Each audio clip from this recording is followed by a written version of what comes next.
Bonjour et bienvenue au podcast minier. C'est ici que vous allez découvrir les acteurs de l'industrie minière, mais aussi les enjeux et les défis auxquels ils font face quotidiennement.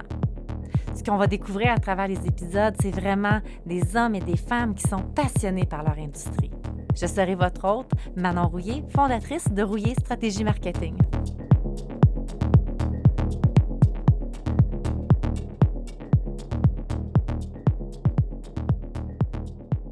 J'accueille Pascal Tremblay de Propulsa Innovation du Saguenay-Lac-Saint-Jean qui sont eux aussi à ICM Vancouver pour le show. Bienvenue au podcast, Pascal. Merci de m'accueillir. Puis à date, comment que ça va le show, le CIM? On est super content d'être ici, là, Vancouver. L'environnement, après plus de 2 ans là, avec la COVID, c'est hyper positif de voir des gens. Puis on est bien excités là, de notre arrivée, puis déjà les bons contacts qu'on a faits. Là, j'arrive de votre kiosque, j'ai pu voir un peu la technologie, puis qu'est-ce que vous faites. Le système, c'est Epura qu'on dit? Oui. Avec le système Epura qui a l'air quand même assez révolutionnaire. Merci. Tu pourrais-tu nous en parler un petit peu plus? Oui, écoute, Denis, un de mes associés, mon partenaire, a développé la technologie Epura. C'est un système de filtration. OK, c'est Denis qui a développé? Oui, c'est vraiment Denis que tu as rencontré au kiosque qui a développé la technologie. Denis, dans toutes ses entreprises, l'idée, c'est de trouver des solutions aux problèmes dans l'industrie. Puis Denis a œuvré beaucoup dans la ventilation. Puis ce qu'on a développé, c'est un système de préfiltration qui va filtrer l'air soit sur les moteurs ou sur les cabines d'opération sur des équipements mobiles fixes, des équipements moteurs diesel, par exemple. Présentement, Propulsa, vous êtes un peu partout, je ne sais pas, peut-être pas dans le monde, mais vous avez beaucoup de clients en Afrique, que vous me parliez tantôt. Oui, on débute notre commercialisation. Là, je dirais que ça fait 3 ans là, qu'on a installé notre premier prototype. On est beaucoup Saguenay-Lac-Saint-Jean, Québec. On commence justement à la Côte-Nord. Mais effectivement, nous, la différence, là, notre marché de niche, on parlait dans différentes discussions de marché de niche, nous, c'est la poussière. On cherche les clients qui ont des problèmes de poussière, qui changent des filtres régulièrement. Puis, on ne prévoyait pas quitter le Québec avant 2023. Finalement, on a installé des systèmes en Afrique puis aux États-Unis aussi, dans des marchés où il y a beaucoup de poussière. Là. C'est un peu comme une femme de ménage qui recherche la poussière. C'est ça, exactement. Nous, les clients, plus ils ont des gros problèmes de poussière, plus on est content parce que c'est là qu'on fait une différence. Là. C'est quoi la différence avec Epura, de faire affaire avec Epura? Parce que avez-vous une compétition sur le territoire? Je dirais qu'on est vraiment unique dans la filtration parce que je dirais que dans l'industrie, la plupart des gens vont vendre des filtres puis ils vont amener des systèmes de préfiltration, mais qui vont quand même nécessiter des changements de filtres. De notre côté, les marchés qu'on vise, les clients qui ont des problèmes de poussière, qui changent leur fil plus d'une fois par mois, il n'y a pas de système qui existe dans le marché qui permet ça. Pour vous donner un exemple, notre premier client, on a installé chez Rio Tinto, il y a 3 ans, notre premier prototype, au port de mer, dans bauxite, dans l'alumine, de la poussière, c'est un client parfait. Ils changeaient leur filtre aux 5 heures. On comprend que c'est l'extrême, là. On est rendu un peu plus que 3 ans sans changer de filtre. Donc, c'est vraiment le fun quand on a la chance de se développer avec un partenaire comme Rio Tinto qui nous dit l'année passée, sur une pelle mécanique, j'ai sauvé 28 000 $ en filtre, sans compter le temps d'arrêt, sans compter l'environnement, sans compter tous les gains au niveau de l'huile, la qualité de l'huile. C'est vraiment des clients comme ça qu'on regarde. Mais tout le monde devrait, quand tu penses que tu as un retour sur investissement que tu peux facilement mesurer, tu n'as pas acheté du matériel, jeté, pas acheté, oui, les deux. Tu n'as pas acheté tes fils puis tu n'as pas en acheté. Je veux dire, tout le monde devrait faire affaire avec vous autres à ce niveau-là. C'est juste de vous faire connaître, là, je pense. Exactement. On est vraiment rendu là, à se faire connaître. On a fait nos devoirs. On a, comme tout bon start-up, on a appris, on a ajusté nos systèmes. On a commencé là, en septembre avec MineExpo à Las Vegas, qui nous a permis de rencontrer tous les grands joueurs. Puis ça nous a vraiment convaincus de dire on s'en va au CIM, rencontrer les gens parce que c'est vraiment juste ça. Là.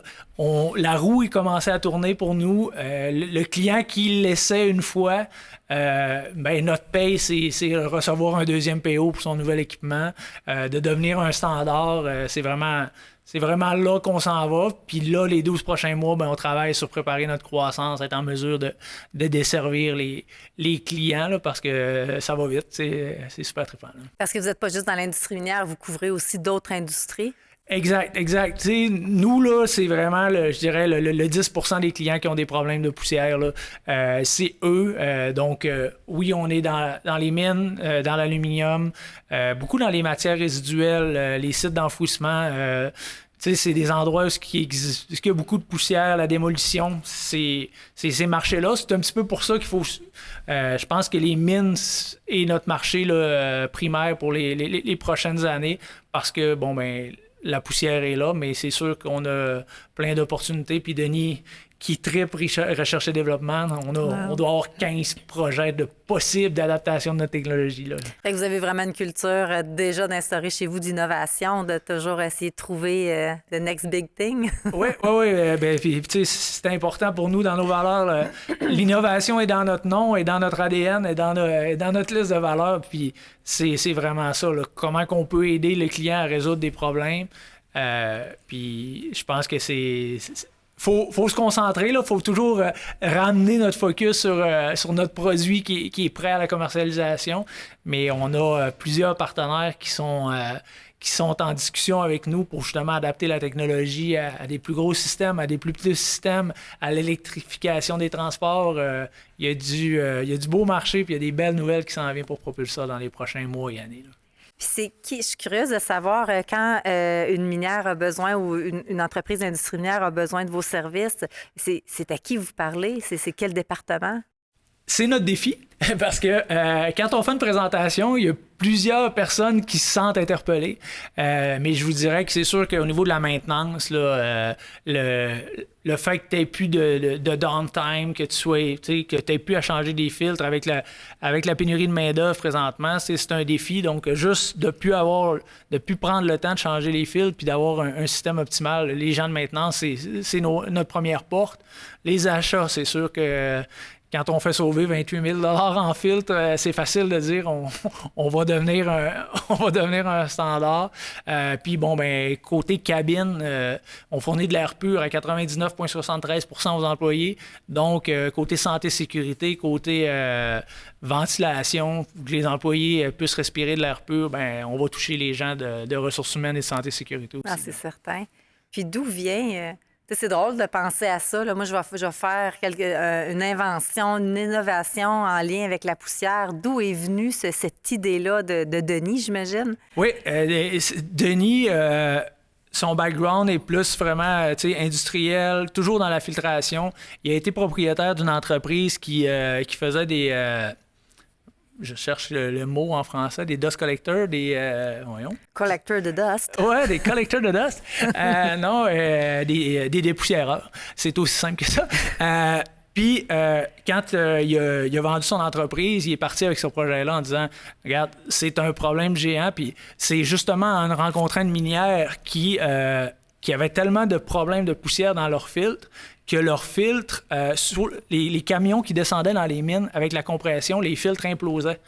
Donc, puis Denis est allé visiter une mine, puis il dit nous autres, on a plusieurs moteurs de spare parce que il y a des risques de briser quand nos filtres se bouchent. Puis c'est comme ça qu'est venue l'idée.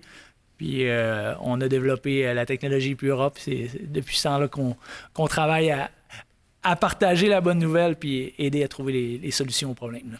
Puis là, toi, Pascal, tu es directeur général de Propulsa et j'ai entendu aussi actionnaire. Fait que tu es dans le monde de l'entrepreneuriat. Quand tu as fait le move, c'était-tu nouveau pour toi, justement, ce bout-là d'entrepreneuriat? Puis, moi, j'ai toujours été en vente, en marketing, puis j'ai eu ma propre firme de consultation en formation, puis en ressources humaines, puis en santé-sécurité.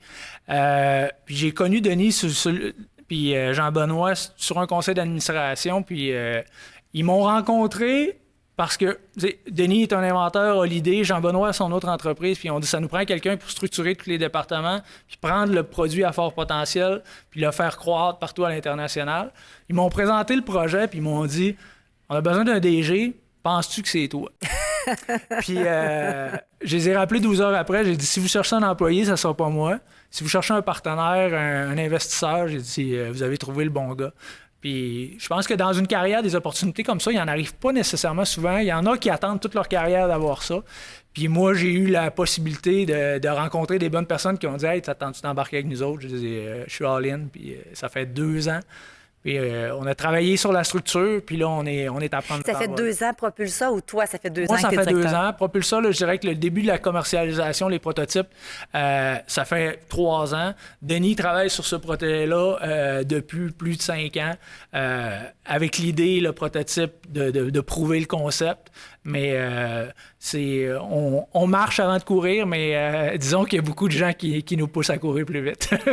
Puis tantôt, tu le disais, là, comme dernière question, tantôt, tu disais, il y a d'autres choses qui s'en viennent. Il faut quand même se concentrer sur Épura, mais il y a d'autres choses qui s'en viennent. Est-ce qu'on peut penser que d'ici cette année, on va voir quelque chose de nouveau côté innovation chez Propulsa? Bien, cette année-là, on travaille vraiment la structure. Éric et Charles, notre directeur des ventes, arrivent de l'Afrique. On a un partenariat avec Gia Delmas Caterpillar en Afrique qui se développe bien.